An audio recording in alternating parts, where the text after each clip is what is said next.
As President Biden works to secure the necessary funding for Ukraine and Israel, viewers Paul Ndiho spoke to Professor David Monda of City University of New York to gain further insight.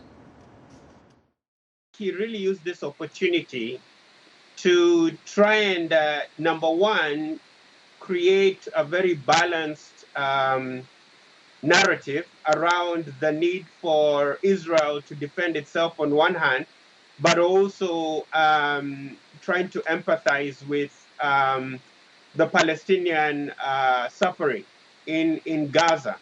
Try to tie it to a domestic context where there's a lot of now Islamophobia coming up with he mentioned the recent stabbing and killing of the young boy in Chicago, the Palestinian boy, but he also raised the broader issue of the anti-Semitism, right? The Jewish synagogues and Jewish people actually now feel threatened.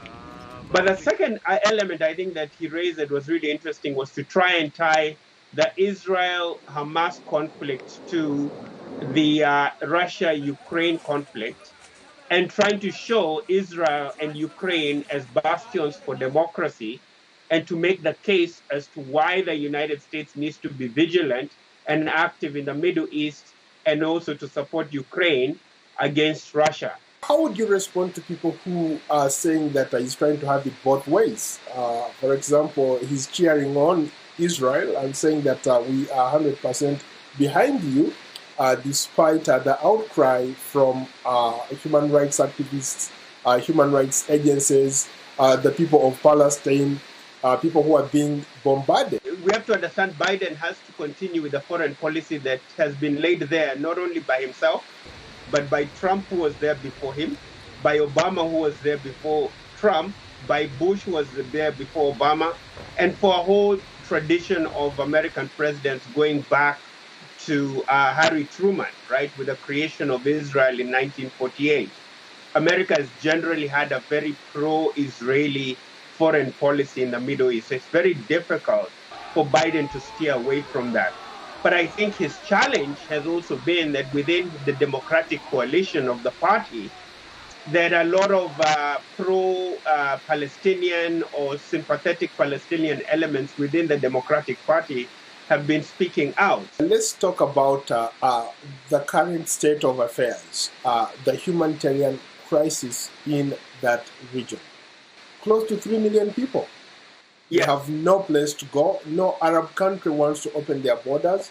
They are being bombed from the sky. They have no place to hide. Gaza is not a safe place. The United States has brokered a deal where they're going to allow in 20 trucks from Egypt to go to Gaza. Is that enough? I do not think that is enough. And if I may, the challenge you have with Gaza is you have Hamas inside Gaza with the people, with these 2 million people. It's very difficult to differentiate a Gaza youth from a Hamas militant. President Biden and President al-Sisi were talking about opening a humanitarian corridor. But even then, Egypt has itself said these people cannot get into Egypt because Egypt does not want to have to deal with refugees once this conflict is over because Egypt itself can't even take care of its own people adequately. The bombing and the military offenses which is going to happen is actually going to make things worse. And it's going to radicalize the Palestinians even more.